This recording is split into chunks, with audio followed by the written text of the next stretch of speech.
Bismillah,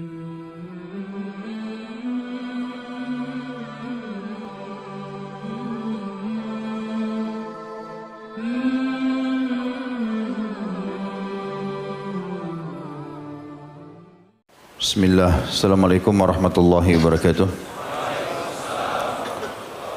Alhamdulillah, selalu saja kita memuji Sang Pencipta Allah dengan penuh keyakinan bahwasanya Allah Subhanahu wa taala tidak akan pernah pungkiri janjinya. Dan kalimat alhamdulillah adalah kalimat terima kasih, bersyukur kepada Sang Pencipta Allah atas terwujudnya keberadaan kita di muka bumi ini dan segala kebutuhan kita dipenuhi olehnya. Dan Allah berfirman, a'udzubillahi minasyaitonirrajim, la in syakartum la azidannakum wa la in kafartum inna adabi lasyadid. Kalau kalian bersyukur aku akan tambah, kalau kalian kufur siksaku amat pedih. Dan juga kita panjatkan salam hormat kita, salawat dan taslim kepada Nabi besar Muhammad sallallahu alaihi wasallam sebagai bentuk kepatuhan kepada Allah yang telah memerintahkan kita untuk mengucapkan salam hormat kepadanya, dan juga agar kita mengejar apa yang Allah Subhanahu wa taala janjikan kepada kita, yaitu mendapatkan 1 kali salam 10 kali rahmat. Dan rahmat Allah sangat luas, berisi pengampunan dosa, peninggian derajat dan juga pemenuhan segala kebutuhan. Melanjutkan bahasan dosa-dosa besar kita, dan kita masuk pada malam ini insyaallah dosa besar ke-118 tentang masalah berhutang dengan niat tidak mau membayar. Kenapa ribut? Belum dibahas, sudah ketakutan. Baik, kita akan bahas bermula teman-teman sekalian di masalah keutamaan orang yang menghutangkan. Ya. Kita akan mulai dari situ dulu. Beranjak daripada surah Al-Baqarah ayat 245. A'udzubillahi minasyaitonirrajim. Ini tentang keutamaan orang yang menghutangkan orang lain, ya. Bermula daripada situ dulu. Man dzalladzi yuqridullaha qardan hasanan fayudha'ifahu lahu adha'afan katsirah wallahu yaqbidu wa yabsutu wa ilaihi turja'un. Yang artinya, siapakah yang mau memberi pinjaman kepada Allah, pinjaman yang baik atau menafkahkan hartanya di jalan Allah, maka Allah akan memperlipat gandakan atau melipat gandakan pembayaran atau balasan kepadanya dengan lipat ganda yang banyak.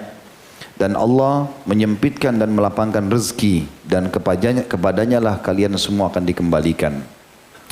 Kata ulama tafsir, Allah Subhanahu wa taala di sini memberikan kesempatan setiap muslim yang punya kemampuan untuk meraih keutamaan ini. Allah Subhanahu wa taala menjanjikan siapapun yang menghutangkan orang pasti akan dilipat gandakan balasannya. Ya, pasti akan dilipat gandakan. Artinya kalau dia memberikan sesuatu kepada orang, Allah Subhanahu wa taala akan berikan juga kepada dia lipat-lipat, ya. Jadi sama dengan investasi sebenarnya. Dan Allah Subhanahu wa taala janjikan dalam ayat ini. Juga baginda Nabi alaihissalam pernah berhutang kepada seorang Yahudi, disebutkan dalam hadis Bukhari nomor 2200, bagaimana Nabi alaihissalam pernah berhutang dan menggadaikan baju perang beliau. Dan Nabi SAW menyelesaikan itu, menyelesaikan. Tentu utang dalam Islam tidak dianjurkan untuk dilakukan kecuali dalam keadaan darurat sekali. Tapi kita akan bahas nanti masalah itu di tengah-tengah bahasan kita, tapi kita masih membahas tentang masalah menghutangkan orang ini. Tadi saya sudah sebutkan ayatnya Al-Baqarah 245, kita masuk kepada sabda Nabi alaihissalam tentang keutamaan orang-orang yang menghutangkan orang lain. Dalam Sahih Muslim disebutkan Rasulullah SAW bersabda, man naffasa an mu'minin kurbatan min kurabid dunya naffasallahu anhu kurbatan min kurabi yaumil qiyamah wa man yassara ala mu'sirin yassarallahu alaihi fid dunya wal akhirah wa man satara musliman satarahu Allahu fid dunya wal akhirah wallahu fi auni al abdi ma kana al abdu fi auni akhihi. Barang siapa yang meringankan satu kesulitan atau kesedihan seorang mukmin di dunia, apapun sifatnya, hilangkan kesedihan dia dengan cara apapun selama itu halal, maka Allah akan meringankan dan menghilangkan kesusahannya pada hari kiamat. Barang siapa yang memudahkan urusan seseorang yang dalam kesulitan, di sini ulama mengatakan terutama masalah utang, maka Allah akan memberikannya kemudahan di dunia dan di akhirat. Kapan orang utang dengan kita, lalu kita mudahkan dia untuk meminjamnya, mudahkan dia juga pada saat membayarnya, memberikan tenggang waktu atau memaafkan, masuk dalam masalah ini, maka Allah akan berikan untuknya kemudahan di dunia dan di akhirat. Kalau orang memahami hadis ini, justru kalau dia mau dapat kemudahan dari permasalahannya, dia sengaja mencari orang untuk diutangkan. Dan Allah subhanahu wa ta'ala dikatakan, Allah akan memberikan kemudahan bagi dunia dan akhirat, dan barang siapa yang menutup aib seseorang, Allah pun akan menutup aibnya di dunia dan di akhirat. Jadi semua yang kurang ditutupi, bukan malah diekspos. Dan Allah senantiasa menolong seorang hamba selama hamba tersebut menolong saudaranya. Hadis ini sahih diriwayatkan Imam Muslim nomor 2699. Hadis ini sangat jelas bagaimana Allah Subhanahu wa taala, Nabi sallallahu alaihi wasallam menekankan tentang masalah mengutangkan orang lain. Bahkan ulama mengatakan diambil dari potongan sabda Nabi SAW, barang siapa yang memudahkan urusan seseorang yang dalam kesulitan, maka Allah akan memudahkan urusannya di dunia dan di akhirat. Dalam kitab syarah daripada Sunan Tirmidzi, Tuhfatul Ahwadhi, di jilid 7 halaman 261 dijelaskan maksud hadis ini, yaitu memberikan kemudahan pada orang miskin, baik mukmin maupun kafir yang memiliki utang, dengan menangguhkan pelunasan utang atau membebaskan sebagian utang atau membebaskan seluruh utangnya. Bahkan dalam hadis ini bukan cuma orang mukmin, tapi juga orang kafir. Kalau sampai dia terlilit utang, lalu dilunaskan buat dia, maka masuk dalam keutamaan hadis ini. Artinya dia akan dapat kemudahan urusannya di dunia dan juga di akhirat. Kalaupun kita teman-teman sekalian mengutangkan orang lain, adab syar'inya adalah kita jangan menagih dengan kasar, dengan keras, ya.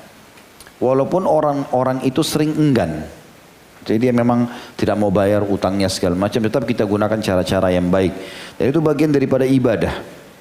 Imam Bukhari menyebutkan bab khusus namanya memberi kemudahan dan kelapangan ketika membeli, menjual, dan siapa saja meminta haknya, maka mintalah dengan cara yang baik. Lalu diangkatlah hadis Jabir bin Abdullah radhiyallahu anhuma, bahwasanya Rasulullah SAW bersabda, rahimallahu rajulan samhan idza ba'a wa idza ishtara wa idza iktada. Semoga Allah merahmati seseorang yang bersikap mudah ketika menjual. Ada orang mau tawar, udah diberikan sama dia. Mudah. Walaupun dia pengen barang itu dikasih kepada pembelinya. Juga dia mudahkan pada saat membeli. Kalau dia sudah dapat produk, maka dia beli, ya. Dia tidak usah lagi menawar, dia sudah tahu ada keuntungan bagi dia, sudah selesai. Dan ketika menagih utang. Hadis ini riwayat Bukhari. Artinya dapat doa rahmat dari Allah Subhanahu wa taala bagi orang yang menagih dengan cara yang baik dan santun. Ingat, walaupun dia buruk, tetap saja kita gunakan cara yang baik, karena jangan balas keburukan dengan keburukan. Juga di dalam hadis yang lain, riwayat Ibnu Majah di nomor 1965, dan Syekh Albani mensahihkan hadis ini, kata Nabi SAW, man talaba haqqan falyatlubhu fi afafin wafin au ghair wafin. Barang siapa yang meminta haknya, hendaklah dia meminta dengan cara baik, baik pada orang yang mau menunaikan atau orang enggan menunaikan. Nabi suruh itu. Dia mau bayarkah atau dia tidak mau bayar, tetap kita disuruh dengan cara yang santun. Ya, karena umumnya subhanallah, kata sebagian ulama, kalau orang sudah dasarnya niatnya jahat, lalu kita jahati juga, maka akan terjadilah kejahatan melawan kejahatan, dan umumnya pasti rusak ini, kerusakan. Tapi kalau orang itu jahat lalu kita balas dengan kebaikan, artinya tetap kita tagih dengan cara baik, bayarlah. Nanti aja saya bayar, baiklah. Kapan bisa? Minggu depan kita tagih lagi. Jadikan itu sebagai ajang ibadah. Sudah bukan lagi untuk meminta uang kita, tetapi untuk jadikan ajang ibadah. Sebagaimana juga di dalam hadis yang lain, hadis ini diriwayatkan Ibnu Majah nomor 1966. Satu hadis setelah tadi, ya. Dan juga hadis ini disahihkan oleh Syekh Albani. Abu Hurairah meriwayatkan radhiyallahu anhu bahwasanya Rasulullah sallallahu alaihi wasallam bersabda, "Khudh haqqaka fi afafin wafin au ghair wafin." Ambil hakmu dengan cara yang baik pada orang yang mau menunaikan ataupun yang enggan menunaikan. Ya, kata ulama ini paling utama masuk dalam utang piutang. Kalaupun tidak, masuk yang lain, misalnya meminta gaji, meminta hak apa saja, ya. Istri minta sama suaminya, anak pada orang tua, semuanya, sahabat pada sahabatnya. Kalaupun itu haknya dia, tetap dia minta dengan cara yang baik. Dan dia jadikan pada saat penagihan itu atau permintaan haknya adalah ibadah kepada Allah. Ya, seringkali kita temukan memang ada orang yang dijadikan cobaan oleh Allah SWT. Allah datangkan dia untuk menguji kita. Sabar gak? Gitu. Ya, jadi jangan heran kalau ada orang berbuat kejahatan. Nabi SAW saja dijahati oleh orang lain, apalagi kita. Dan itu kadar ujiannya. Ya. Allah Subhanahu Wa Taala akan memberikan balasan sesuai dengan kadar cobaannya. Kalau makin berat cobaan yang antum merasakan, ikhwas sekalian, rahimakumullah, berarti jelas antum sudah sampai pada level iman juga yang tinggi. Karena begitu sabda Nabi SAW, Inna idhamal ajri ma'idhamal bala, sesungguhnya besarnya kadar balasan Allah sesuai dengan besarnya cobaan. Dan juga dikatakan, kata Nabi SAW kepada seorang sahabat, sesungguhnya orang yang paling berat cobaannya adalah para nabi-nabi.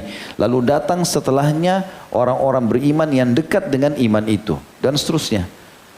Jadi makin sederhana cobaannya berarti makin rendah imannya. Ada orang kita lihat sampai tua, cobaannya biasa-biasa saja. Mungkin cuma flu, demam. Mungkin seseorang di antara kita mengatakan, enak benar bapak ini sampai kakek-kakek cuma flu, demam aja terus. Saya masih baru 30 tahun sudah terlilit utang ini, sudah punya masalah itu. Ya berarti kadar keimanan antum sudah tinggi. Jelas enggak ini? Jadi mulai sekarang jadi laki-laki yang benar, jangan banyak berkeluh kesah. Saya paling tidak suka laki-laki yang lembek-lembek, lemah. Jadi sedikit-sedikit lemah, sedikit-sedikit nangis, kurung diri, peluk bantal, cambuk. Akhirnya jadi kayak perempuan, diancam sedikit lari, dah punya prinsip laki-laki. Mati membela kehormatan, syahid. Mati membela harta, syahid. Mati membela keluarga, syahid. Gitu. Melamar ditolak, lamar yang lain. Selesai urusannya. Merengek depan pintu orang, WA-nya diblokir, nangis. Kenapa? Pindah ke manusia lain. Baik. Kenapa kita masuk ke sana tuh? Gara-gara banyak bujang-bujang di sini. Selanjutnya surah Al-Baqarah ayat 280, Allah berfirman tentang keutamaan orang yang menghutangkan orang lain, ya. Kita masih di bab itu dulu, di bahasan itu. A'udzubillahi minasyaitonirrajim, wa in kana dzu usratin fanadhiratun ila maisarah wa an tasaddaqu khairun lakum in kuntum ta'lamun. Jika orang yang berhutang itu dalam kesukaran, ini firman Allah Al-Baqarah 280. Jika orang yang kamu hutangkan dalam kesukaran, maka berilah tangguh, kata Allah, sampai dia berkelapangan, dan menyedekahkan sebagian dari utang atau semuanya. Tahu tidak mampu, sudahlah, nggak usah kamu bayar. Itu Allah bilang lebih baik bagimu. Artinya aku akan balas uang yang kau utangkan itu berlipat-lipat, aku akan balas kamu dengan surga. Kalau kamu mengetahuinya, artinya kalau kau mau pelajari, kau akan tahu ternyata memaafkan utang itu atau menangguhkannya itu adalah ibadah yang sangat mudah untuk mendekatkan diri kepadaku. Seperti itulah kurang lebih Allah mengatakannya. Juga dalam hadis, ya, riwayat Imam Muslim nomor 3006. Kalau seandainya kita utangkan orang dan ternyata dia tidak mampu, kita berikan tenggang waktu. Dengarkan keutamanya teman-teman. Besar sekali keutamanya. Kata Nabi SAW, man andara mu'siran aw wada'a anhu adhallahu Allahu fi dhillih. Hadis ini sahih riwayat Imam Muslim. Barang siapa yang memberi tenggang waktu bagi orang yang berada dalam kesulitan untuk melunasi utang, atau bahkan membebaskan utang itu. Udah nggak apa-apa, nggak usah kamu bayar. Saya kesulitan, ya sudah nggak usah. Maka dia akan mendapat naungan Allah pada hari kiamat. Orang lagi kepanasan di mahsyar, dia dapat naungan Allah. Hanya dengan maafin utang orang. Di dalam hadis yang lain, hadis sahih juga diriwayatkan Imam Ahmad. Kata Nabi SAW, man ahabba an yudhillahu Allahu azza wa jal fi dhillihi falyanziril mu'sir aw liyadha anhu. Barang siapa yang ingin mendapatkan naungan Allah yang maha suci dan maha pemurah pada hari kiamat nanti, hendaklah dia memberi tenggang waktu bagi orang yang mendapat kesulitan untuk melunasi utang, dan bahkan dia membebaskan utangnya tadi. Ya, dan ini satu hal yang luar biasa. Bagaimana Nabi SAW menjamin bagi kita untuk mendapatkan naungan Allah hari kiamat hanya dengan memberikan tenggang waktu atau memaafkan utang tersebut. Abu Qatadah radhiyallahu anhu pernah memiliki utang pada seseorang. Kemudian beliau mendatangi orang tersebut untuk menyelesaikan utang. Ya. Namun ternyata orang tersebut bersembunyi dan tidak mau menemuinya. Abu Qatadah sebenarnya mau maafkan, tapi ternyata orang itu malah lari, gitu kan. Lalu suatu hari ketika Abu Qatadah atau kembali Abu Qatadah mendatanginya, kemudian yang keluar dari rumahnya adalah anak kecil. Abu Qatadah pun menanyakan pada anak kecil tersebut ya, mengenai orang yang berhutang tadi. Lalu anak tadi menjawab, iya, dia ada di rumah sedang makan qazira. Ya, ini seperti makanan ya, dari gandum. Lalu Abu Qatadah memanggilnya, wahai fulan, keluarlah. Aku dikabari bahwa engkau berada di situ. Orang tersebut kemudian keluar menemui Abu Qatadah. Abu Qatadah berkata kepadanya, mengapa engkau harus sembunyi dariku? Orang tersebut mengatakan, sungguh aku adalah orang yang berada dalam kesulitan dan aku tidak memiliki apa-apa. Lantas Abu Qatadah bertanya, apakah betul engkau adalah orang dalam kesulitan? Dia mengatakan, iya betul. Lantas orang itu menangis.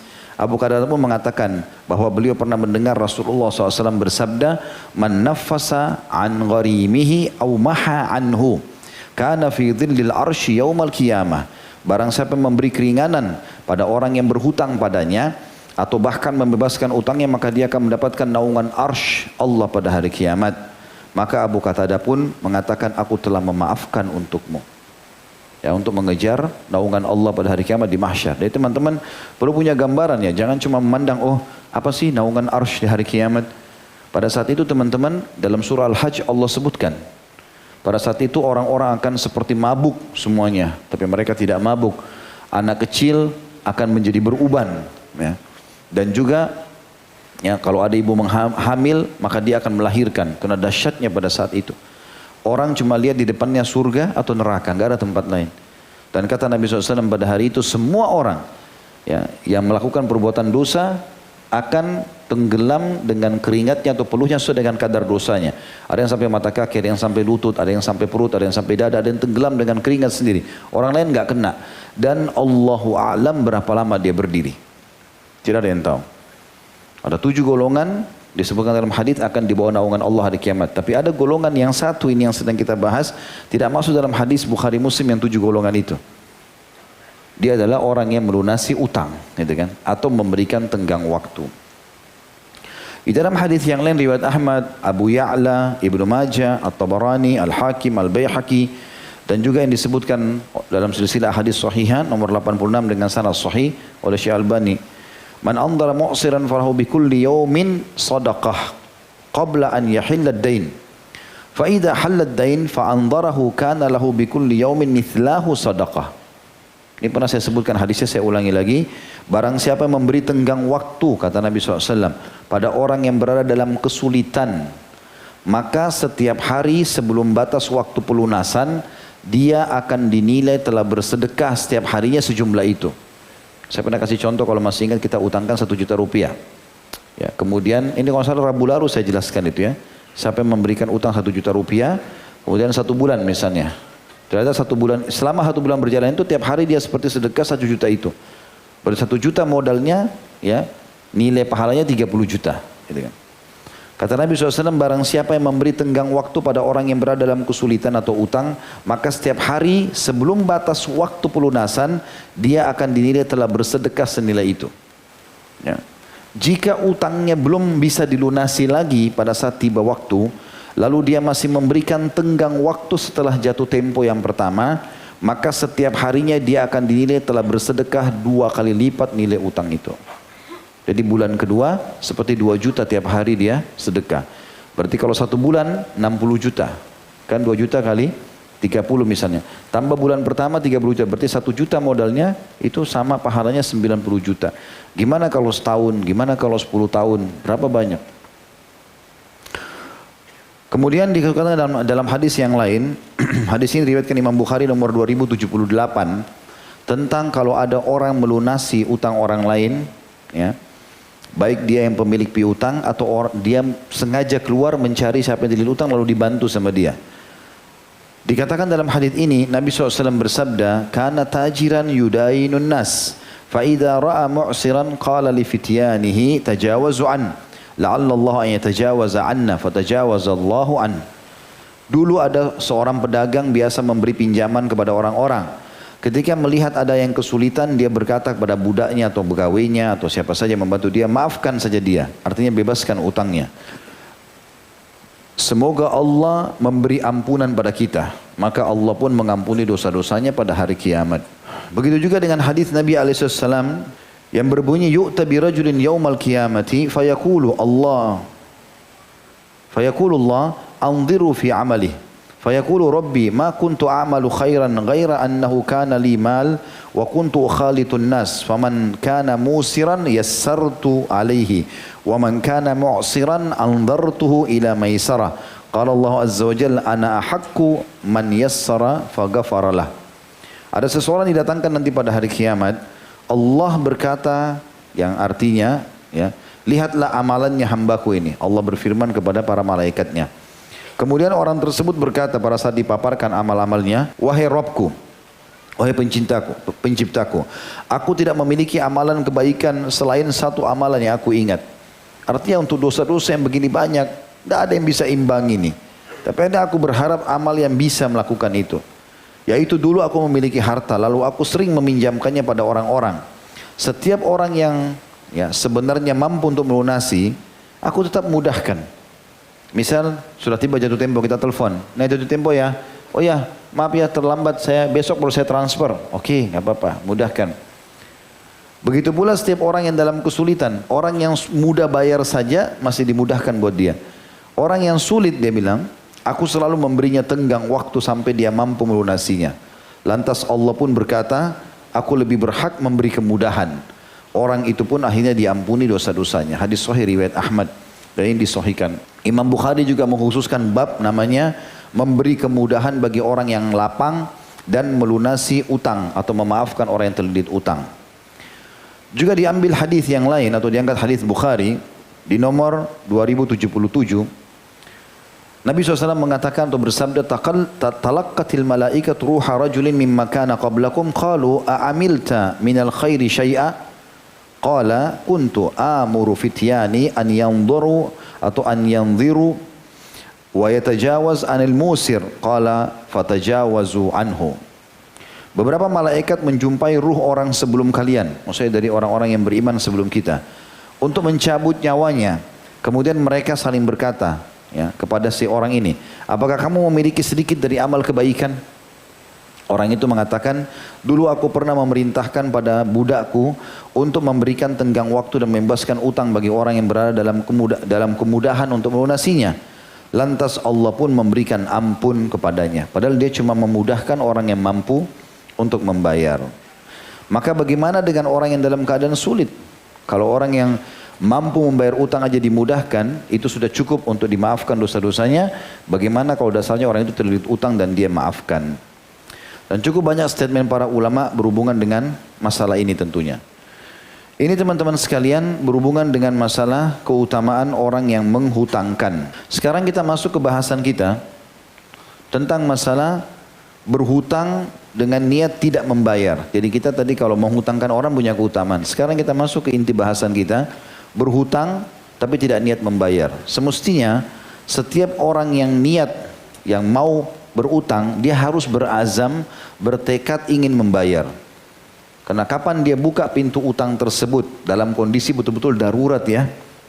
Misal kalau orang mampu, misalnya dia mampu, tapi keadaannya tidak memungkinkan. Seperti dia sekarang harus beli barang ini tokonya sudah mau tutup. Lalu temannya bawa duit, dia nggak bawa duit, kartu ATM-nya lupa misalnya, lalu dia pinjam, ya, dia utang. Dalam keadaan ini orang kaya dibolehkan. Ya. Tapi yang lain tidak dibolehkan dalam keadaan darurat ya. Kalau dia orang miskin terbuka pintu utang itu. Tapi yang jelas siapapun yang berutang diwajibkan dia niat untuk membayarnya. Kapan dia tidak niat membayarnya, apalagi dia punya kemampuan, maka ini sudah masuk dalam kategori dosa besar. Saya bacakan dulu apa yang ditulis oleh Syekh Muhammad Al-Munajjid Hafizahullah. Beliau mengatakan di dosar 37 urutan beliau ya, tapi kita urutan 118 karena kita gabungkan dengan bahasan Al-Kabair Imam Adz-Dzahabi rahimahullah. Beliau mengatakan dalam pandangan Allah, hak-hak hamba sangat besar nilainya. Seseorang bisa saja bebas dari hak Allah hanya dengan bertaubat. Apapun yang berhubungan dengan Allah, dia minta maaf, Allah masih bisa maafkan. Tetapi tidak demikian halnya dengan hak antara sesama manusia yang belum terselesaikan. Pasti kelak akan diadili pada hari yang utang piutang tidak dibayar lagi dengan dinar dan dirham. tapi dibayar dengan pahala atau dosa. Pahala si pelaku atau dosa orang yang dizalimi. Mengenai hak antar sesama manusia, Allah Subhanahu wa taala berfirman di dalam surah An-Nisa ayat 58, A'udzubillahi minasyaitonirrajim, Innallaha ya'murukum an tu'addul amanati ila ahliha. Al-ayah, sesungguhnya Allah menyuruh kalian semuanya menyampaikan amanah kepada yang berhak menerimanya. Di antara masalah yang dimaksud dalam ayat ini, banyak terjadi di tengah-tengah masyarakat adalah gampang berhutang. Ironisnya, kata Syekh Muhammad di sini, sebagian orang berhutang tidak karena kebutuhan mendesak. Kalau kebutuhan mendesak apa boleh buat? Anaknya sakit, dia kalau tidak utang dia tidak bisa makan, keluarganya terbengkalai segala macam, ya. Tetapi untuk memenuhi kebutuhan leks saja atau berlomba-lomba bersaing dengan para tetangga. Misalnya untuk membeli mobil baru, perkakas rumah tangga, atau berbagai kesenangan lainnya yang bersifat duniawi dan fana. Sebagian orang tak segan-segan membeli barang-barang secara kredit yang sebagainya tak lepas dari syubhat atau sesuatu yang haram. Mudah dalam berhutang akan menyeret seseorang pada kebiasaan menunda-nunda pembayaran atau malah mengakibatkan hilangnya barang orang lain. Memperingatkan akibat perbuatan itu, Rasulullah SAW telah bersabda, Man akhadha amwalan nasi yuridu ada'aha addallahu an. Wa man akhadha yuridu itlafaha atlafahullah. Barang siapa yang mengambil atau berhutang harta manusia dan ia ingin melunasinya, niscaya Allah akan melunaskan utangnya. Dan barang siapa yang mengambil atau berhutang dengan keinginan untuk merugikan atau tidak mau membayar, niscaya Allah benar-benar membinasakannya. Artinya dia akan susah hidupnya, malah akan utang lagi sama orang lain, makin banyak permasalahan yang dia hadapi. Hadis ini riwayat Imam Bukhari jilid 5 halaman 54. Kata beliau, banyak orang meremehkan soal utang piutang. Mereka menganggapnya masalah sepele. Padahal di sisi Allah hutang piutang merupakan masalah yang sangat besar. Bahkan hingga seorang yang mati syahid pun yang memiliki berbagai keistimewaan yang agung, pahala yang besar dan derajat yang tinggi tidak lepas dari urusan hutang piutang ini. Dalil yang menegaskan tersebut adalah sabda Rasulullah sallallahu alaihi wasallam, Subhanallah, madza anzalallahu minasy tasydidi fid dain walladzi nafsi biyadihi law anna rajulan qutila fi sabilillahi thumma uhyiya thumma qutila thumma uhyiya thumma qutila wa alaihi dainun ma dakhala al-jannata hatta yuqda anhu dainuh. Yang artinya, Maha suci Allah, betapa keras apa yang diturunkan Allah dalam urusan hutang piutang. Saya ulangi lagi. Kata Nabi SAW, Maha suci Allah, betapa keras apa yang diturunkan Allah dalam urusan hutang piutang. Demi zat yang jiwaku ada di tangannya, maksudnya demi Allah. Seandainya seseorang laki-laki terbunuh di jalan Allah, mati syahid, kemudian ia dihidupkan, lalu dibunuh lagi, kemudian dihidupkan, lalu dibunuh lagi, 3 kali mati syahid. Sedang ia memiliki utang, pasti dia tidak akan masuk surga sampai utangnya dibayarkan. Hadis ini riwayat An-Nasai dan disebutkan dalam Sahihul Jami' nomor 3594. Jadi orang mati syahid pun gak akan masuk surga. Padahal sudah pasti dijamin surga selama masih punya utang. Setelah mengetahui hal tersebut, kata beliau, masih tak pedulikah orang-orang yang menggampangkan urusan utang piutang ini? Orang yang teman-teman sekalian tidak mau membayar utang, sengaja menahan hak-haknya orang, ini bahaya sekali. Masuk dalam masalah ini adalah hadis yang berbunyi matlul ghani zulm, hadis sahih. Penundaan pembayaran utang bagi orang yang mampu adalah kezaliman, dan itu dosa besar juga. Kalau dia punya kemampuan lalu dia sengaja utang, ya. Jadi ada 2 ancaman di sini, ancaman kena kepada orang yang mampu tapi sengaja tunda-tunda pembayaran, atau orang yang utang tapi memang niat dari awal tidak mau bayar. Dua-duanya kena ancaman-ancaman ini. Ya. Kalau orang sengaja menunda-nunda tidak mau bayar atau dari awal niat tidak mau bayar, maka dia berarti masuk dalam kategori memakan harta haram. Ya. Selain dia berbuat kezaliman, dia masuk memakan harta haram. Dan di situ Syekh Muhammad menekankan di bab setelahnya, beliau mengatakan, orang yang tidak takut kepada Allah tentu tak peduli dari mana ia mendapatkan harta dan bagaimanalah atau bagaimana ia menggunakannya. Yang menjadi fikirannya siang malam hanyalah bagaimana menambah simpanannya meski berupa harta haram. baik dari hasil pencurian, suap, merampas atau ghasb, pemalsuan, menjual sesuatu yang haram, kegiatan ribawi, memakan harta anak yatim atau gaji dari pekerjaan haram seperti perdukunan, pelacuran, menyanyi, korupsi dari baitul mal umat Islam, atau harta milik umum, mengambil harta orang lain secara paksa, atau meminta di saat berkecukupan atau berhutang. Ya. Lalu dengan harta haram itu ia makan, ia berpakaian, berkendaraan, membangun rumah, atau menyewakan, melengkapi perabot rumahnya, serta membuncitkan perutnya. Padahal dengan hal-hal itu sudah cukup diancamkan oleh Nabi SAW dalam hadis riwayat At-Tabarani. Dan ini hadis sahih di jilid 19 halaman 136. Kata Nabi SAW, kullu lahmin nabata min suhtin fannaru awla bihi. Semua daging yang tumbuh dari haram, maka neraka lebih pantas baginya. Pada hari kiamat, ia akan ditanya tentang hartanya, dari mana ia peroleh dan bagaimana ia menggunakannya. Di sana ia tentu akan mengalami kerugian dan kehancuran besar. Karena itu orang yang memiliki harta haram hendaklah segera berlepas diri darinya. Jika merupakan hak sesama manusia, maka ia harus segera mengembalikannya kepada yang berhak dengan memohon maaf dan kerelaannya.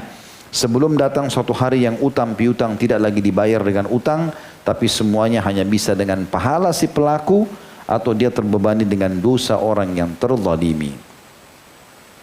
Teman-teman sekalian, yang kita butuhkan selama hidup di muka bumi ini, antum minum segelas air, cukup sehari. Segelas air cukup satu hari. Walaupun masih haus, tapi cukup. Sudah bisa hidup. Kita makan sebutir kurma, ya, mungkin pisang atau buah-buahan, cukup untuk satu hari. Sepotong roti, sedikit nasi, sedikit lauk, sudah cukup. Ya. Bahkan pernah para sahabat menghadiri peperangan, mereka mengatakan kami tidak punya makanan kecuali satu butir kurma per hari dan kami mengisap-isapnya. Ya, dari situ ulama mengatakan sebenarnya kebutuhan manusia tidak besar. Kalau ini kebutuhan kita saja teman-teman sekalian, lalu untuk apa kita ambil yang haram? Untuk apa? Kalau halal silahkan, ambil yang banyak. Boleh tamat terhadap rahmat Allah, tapi kalau tidak jangan sama sekali. Ya, apalagi kalau sampai mau ambil jalan pintas dengan cara mencuri, menipu, utang dengannya tidak bayar. Ya. Kita kuatkan lagi dengan dalil-dalil yang lain. Hati-hati teman-teman sekalian, bagi yang suka utang, berhenti. Semua materi yang kita sampaikan berhubungan dengan dosa ini teman-teman sekalian, kalau pernah terjadi, saatnya tobat sekarang. Di tempat ini, bertobat kepada Allah, mulai sekarang berazam, bertekad untuk menyelesaikan semua. Di sisa umur kita. Kita bukan menghardik kenapa terjadi dulu, tapi kita titik beratkan pada malam ini, bagaimana memperbaiki ke depan. Dengarkan sabda Nabi SAW dalam hadis yang sahih, riwayat Ibnu Majah, nomor 2412. Barang siapa yang ruhnya terpisah dari jasadnya dan dia terbebas dari 3 hal, maka dijamin dia akan masuk surga. Siapa yang meninggal lepas dari 3 hal dijamin masuk surga. Yang pertama sombong, yang kedua khianat, dan yang ketiga hutang. Kalau 3 hal ini tidak ada pada orang selama dia muslim, maka dipastikan insya Allah dia akan aman. Juga disebutkan di dalam hadis yang lain, man mata, kata Nabi SAW dalam hadis sahih diriwayatkan Ibnu Majah nomor 2414 dan disahihkan oleh Syekh Albani, man mata wa alaihi dinar au dirham qudiya min hasanatihi laisa thamma dinar wala dirham. Barang siapa yang mati dalam keadaan masih memiliki hutang 1 dinar saja atau 1 dirham, ya uang yang kecil kalau kita, 1.000 rupiah, 2.000 rupiah, maka hutang tersebut tetap wajib dilunasi dengan pahala-pahala atau kebaikannya pada hari kiamat. Karena di akhirat sana tidak ada lagi dinar, tidak ada lagi dirham. Rugi sekali. Kalau kita utang 2.000 rupiah, cuma ngambil roti di kios sebelah kantor, cuma ambil air mineral, cuma apa, terus anggap remeh, sudahlah nggak apa-apa, pas pulang kantor tabrakan mati. Siapa yang tahu itu? Hah? Siapa yang tahu? Kenapa harus utang? Kenapa nggak bayar? Gitu kan? Maka tetap itu akan dibayar. Dari mana kita tahu teman-teman roti 2.000 rupiah dibayar dengan 10 tahun sholat? Hah? 10 tahun Ramadan. Tidak bisa kita tolak pada hari kiamat. Juga dalam sabda Nabi SAW, nafasul mu'min mu'allakun bidainihi hatta yuqda anhu. jiwa seorang mukmin bisa bergantung dengan hutangnya hingga dia melunasinya. Hadis disebutkan oleh Tirmidzi nomor 1078. Juga dalam sabda Nabi SAW, ini hadis lebih tegas lagi. Siapa yang niat utang, kemudian dia tidak mau membayar, maka dianggap dia seperti pencuri hukumnya. Kata Nabi SAW, ayyuma rajulin yadainu dainan wa huwa mujmi'un alla yuwaffiyahu iya laki Allah sarikan. Siapa saja yang berutang lalu berniat tidak mau melunasinya, maka dia akan bertemu Allah pada hari kiamat dalam status sebagai seorang pencuri. Hadis ini hadis sahih riwayat Ibnu Majah di nomor 2410. Al-Munawi berkata, orang seperti ini akan dikumpulkan bersama golongan pencuri dan akan diberikan balasan sebagaimana mereka dihukum. Dan Ibnu Majah membawakan hadis ini dalam bab barang siapa yang berhutang dan niat tidak ingin melunasinya. Juga dalam sabda Nabi SAW, riwayat Bukhari nomor 18 dan Ibnu Majah juga menyebutkan di 2411, man akhadha amwalan nasi yuridu itlafaha atlafahullah. Barang siapa yang mengambil harta orang lain, ya, baik itu utang atau mengatakan baik titipkanlah sama saya misalnya, dengan niat ingin menghancurkannya, maka Allah akan menghancurkan dirinya. Artinya sengaja dia ambil untuk tidak mau ya membayarnya. Juga teman-teman, kalau ada orang meninggal terlilit utang, itu para ulama tidak boleh mensolatinya. Yang solati orang lain. Apa hikmahnya? Ya hikmahnya mungkin ya di kalangan para ulama doanya lebih mustajab misalnya, gitu kan? Karena itu terjadi di kalangan para sahabat dan itu Nabi SAW contohkan kepada mereka. Dalam hadis Salamah bin Aqwa radhiyallahu anhu beliau berkata, kami duduk di sisi Rasulullah SAW lalu didatangkanlah satu jenazah mau disolati. Lalu beliau bertanya, paling pertama ditanya, apakah dia memiliki utang? Maka para sahabat mengatakan tidak ada ya Rasulullah. Maka Nabi SAW mengatakan, apakah dia meninggalkan sesuatu? Ada harta, ada warisannya? Mereka mengatakan tidak ada ya Rasulullah. Lalu Nabi SAW mensolati jenazah tersebut. Kemudian didatangkan jenazah yang kedua. Lalu para sahabat bertanya lalu para sahabat berkata, wahai Rasulullah, solatkanlah dia. Lalu Nabi SAW tanya, apakah dia punya utang? Para sahabat mengatakan iya. Lalu Nabi SAW tanya, apakah dia meninggalkan sesuatu bisa dipakai bayar utang itu?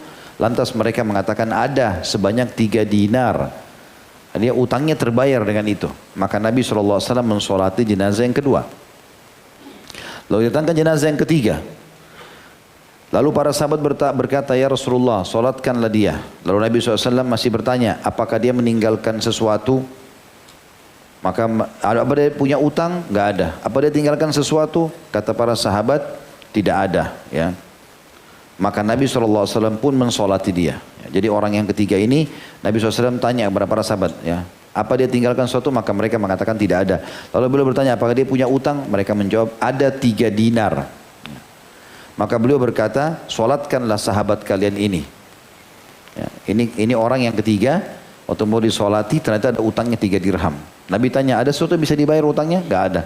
Kata Nabi, solatkan sahabat kalian ini. Nabi enggak solat. Nabi enggak solati. Tapi sebelum Nabi pergi, Abu Qatadah sempat mengatakan, wahai Rasulullah, solatkanlah dia, biar aku yang tanggung 3 dirham itu.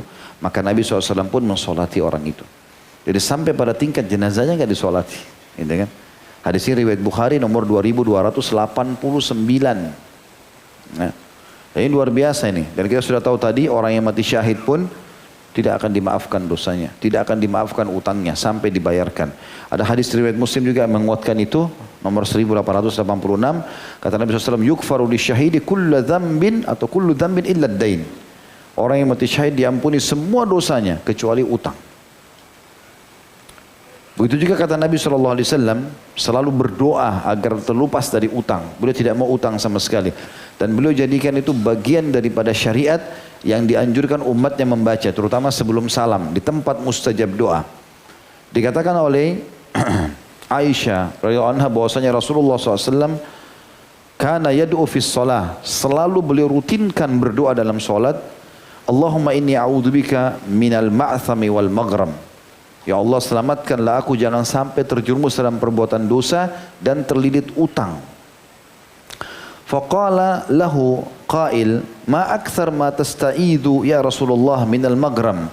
Kok anda ini suka sekali atau banyak sekali beristiadah, berlindung kepada Allah dari terlilit utang?